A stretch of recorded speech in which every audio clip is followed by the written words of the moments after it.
Federata e Kolombofilëve Shqiptare, ligjëruar nga Ministria e Kulturës, Rinisë dhe Sporteve dhe e njohur zyrtarisht nga Komiteti Olimpik Kombëtar Shqiptar, zhvilloi ceremoninë e ndarjes së çmimeve, trofeve dhe certifikatave të vlerësimit për fituesit kombëtar të vitit 2025. Në përputhje me kalendarin zyrtar të garave, u vlerësuan sportistët më të dalluar në kategori dhe disiplina të ndryshme, të cilët gjatë gjithë sezonit kanë treguar përkushtim, korrektësi dhe rezultate të qëndrueshme, duke ruajtur vlerat e një sporti fisnik dhe tradicional.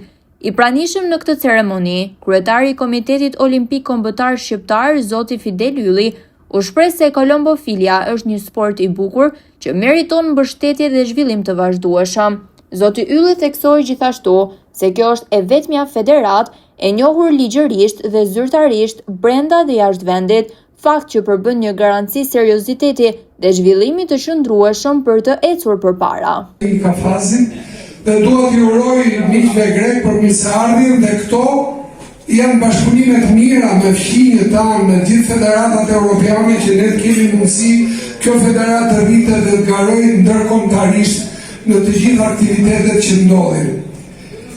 Sot unë kam ardhur dhe t'ju them në një se ka dhe shumë nga ata trajnerë që mbajnë pluma, i rrisin dhe garojnë dhe gënjejnë nga disa që nuk janë pjesë e federatës, po kanë marrë një licencë për të rritur pluma, për të rritur zogje dhe pula dhe me emër federatës mendojnë se do ta çajnë këtë federatë për të garuar ata ndërkombëtarisht.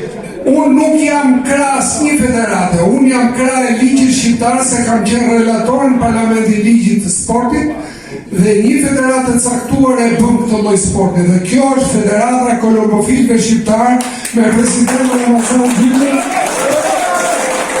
Kryetari i Federatës së Kolombofilëve Shqiptar Ramazan Gjyla u shpreh se ceremonia e ndarjes së çmimeve për më të mirët të përzgjedhur nga komisioni vlerësues është kthyer tashmë në një traditë të rëndësishme që nderon meritën, forcën, konkurrencën e ndershme dhe motivon brezat e rinj.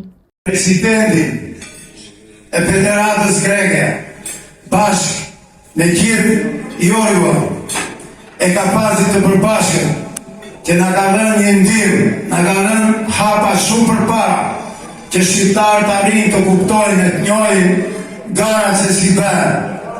Të dy këta edhe është një shenjë njohje shumë e madhe dhe i falenderoj. Veç këtyre edhe presidentin edhe e kapazit të përbashkët të Serbisë. Nuk dua ta përjashtoj, është një nga miqtë tanë më të afërt që na u ka përgjigju për të gjitha. Tani që t'ju flas më shumë, ju e duhet shumë mirë presidentin e Komitetit Olimpik. Mreti i federatës tonë dhe gjithë federatave shqiptare.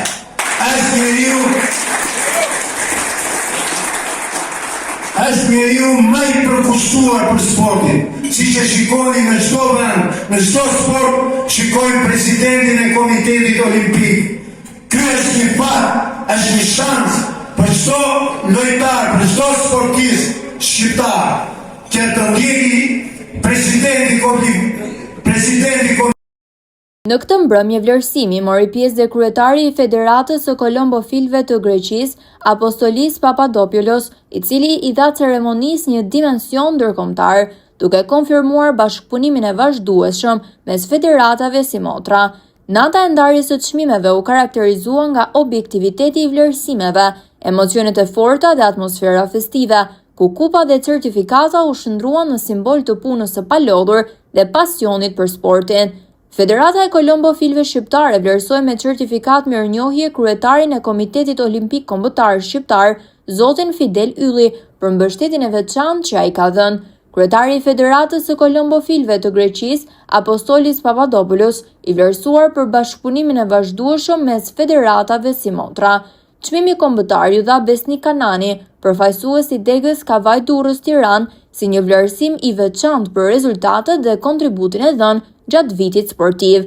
Në ceremoni morën pjesë përfaqësues të degëve nga 12 qarqet e vendit, si dhe kryetar federatash nga Kosova, Maqedonia e Veriut, Mali i Zi dhe Serbia.